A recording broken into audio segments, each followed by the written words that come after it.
मेरी बात को सुनेगा, ये मेरा विश्वास है। जैसे 3 स्थान का आशीर्वाद कभी समाप्त नहीं होता। पहला, किसी भूखे को भोजन करा देना, किसी को प्यासे को पानी पिला देना, किसी को भूख लगी है, अतिथि आया है, संत आया है, गुरुजन आए हैं, उनको भोजन खिला देना। जब वो भोजन करने के बाद जो आशीर्वाद देते हैं वो आशीर्वाद कभी खत्म नहीं होता। दूसरे नंबर का, कोई संध्या में बैठा जप कर रहा है, संध्या कर रहा है, संध्या से उठकर आया, तुमने प्रणाम कर लिया, उसका आशीर्वाद आपको मिल गया, समझ लेना आपको वो आशीर्वाद कभी खत्म नहीं होगा।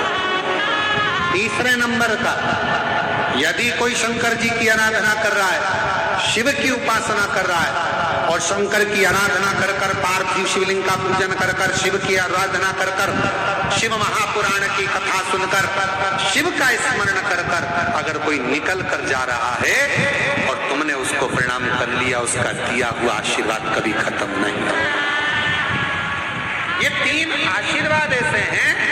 पहले नंबर पर भूखे को भोजन, प्यासे को पानी, जय बाबा बर्फानी, उस स्थान का अर्थात भूखे को भोजन कराकर, प्यासे को हम पानी पिलाकर हम तो आपको धन्यवाद देते हैं। इन कुंभ के जो लोग अनाज को इकट्ठा कर कर सीओर हर साल भेजते हैं, मैं साहू जी उनको धन्यवाद देता हूँ उसके लिए कि हर साल इनकी समिति, अन्नपूर्णा सेवा समिति हर साल अनाज लेकर आती है। आप कितने लोगों को जरा देखिए, सीओर कम से कम 50,000 आदमी, 50,000 शिव भक्त रोज प्रतिदिन भोजन ग्रहण करता है। दाल चावल सब्जी रोटी, ये वो मीठा नमकीन, रोज प्रतिदिन इतना आदमी 50,000 40,000 प्रतिदिन भोजन।